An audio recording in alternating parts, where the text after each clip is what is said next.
Bonjour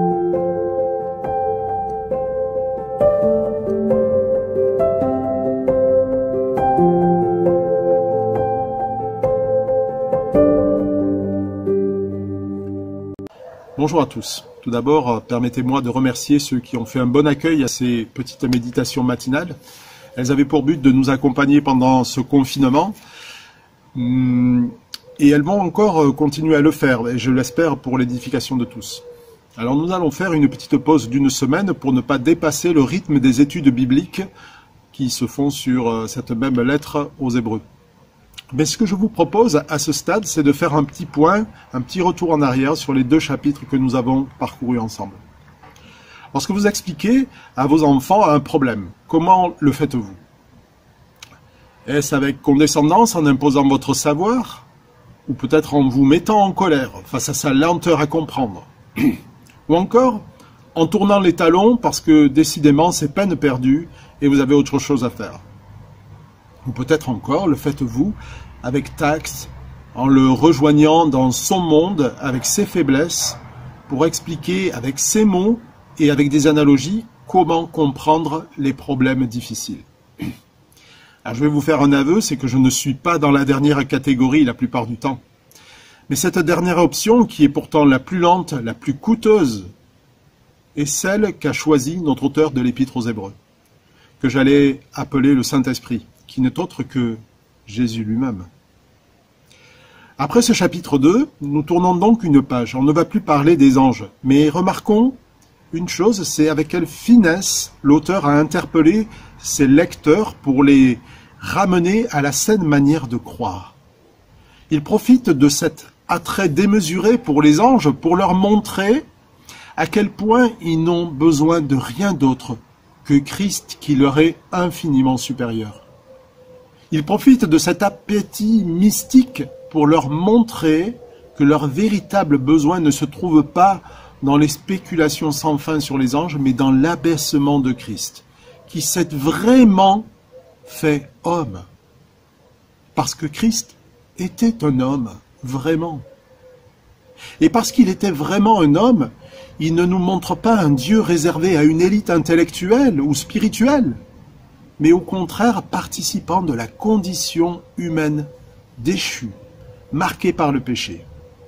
Et il a fait cela jusqu'à subir les mêmes tentations, sans jamais pécher pour autant. Dieu a parlé par son Fils. Pourquoi chercher ailleurs? L'adoration des anges n'est peut-être pas notre erreur contemporaine, mais la question de l'illumination ou d'expérience sans fin, sans aucun doute. Et à ceux qui seraient tentés par des expériences mystiques ou de nouvelles révélations qui flattent l'intelligence, la parole de Dieu inspirée dit « Dieu s'est fait votre frère en Jésus-Christ. Il est venu partager votre condition, celle de ceux qui étaient spirituellement humbles, voire spirituellement inexistants. Et il n'a pas eu honte de cela. Il aurait pu venir en aide aux anges, ces êtres si extraordinaires, si spirituels, mais il est venu sauver les hommes dans leur faiblesse, leur tentation. Des personnes qui plus est, à cause de la désobéissance du péché, ont été placées au-dessous des anges. Jésus s'est fait l'un des nôtres, en poussant même l'humiliation jusqu'à porter tout ce qui nous condamnait, en mourant sur une croix. Il est mort afin que, libérés du péché, nous participions à la gloire.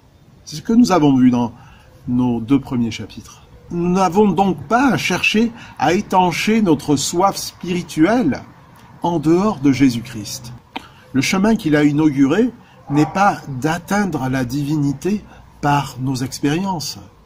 C'est au contraire lui qui, en devenant pleinement homme, est venu contaminer notre humanité pour que nous partagions sa gloire. D'autres pourraient penser, au contraire, des mystiques, que la Bible est pleine de belles paroles, impossibles à vivre en pratique. Eh bien, à ces personnes-là, l'Épître aux Hébreux répond la même chose qu'au premier. Jésus a partagé votre condition. Il était vraiment un homme comme vous. Et il sait quelles sont vos tentations. Il y a résisté et il peut vous secourir pour peu que vous le laissiez agir par son esprit en vous.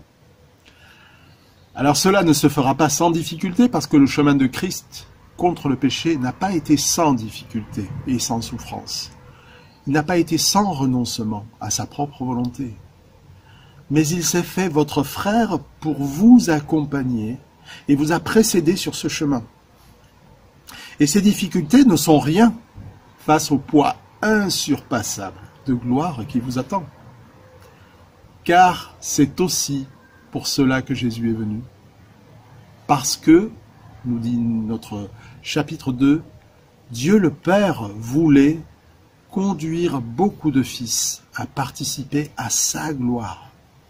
Dieu a parlé par son Fils, et Dieu nous parle encore. Mais je vous pose une question. Dans quelle catégorie vous placez-vous en général? Celle des gens très spirituels qui n'ont plus besoin d'instruction? Ou peut-être vous sentez-vous au contraire plus proche de ceux qui pensent que la Bible est théorique, allégorique, mais n'a rien à changer à votre vie? Le défi que je vous propose, après avoir réfléchi à ces deux premières questions, ou cette première question, c'est d'interroger vos certitudes et de vous asseoir. De vous asseoir, finalement, avec les enfants.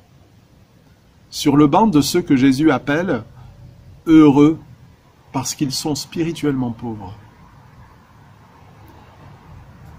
Je vous propose de vous asseoir avec ceux qui prennent le joug doux et léger du Seigneur, afin de recevoir ses instructions. Bonne journée à chacun, bon week-end de l'Ascension, et à très bientôt.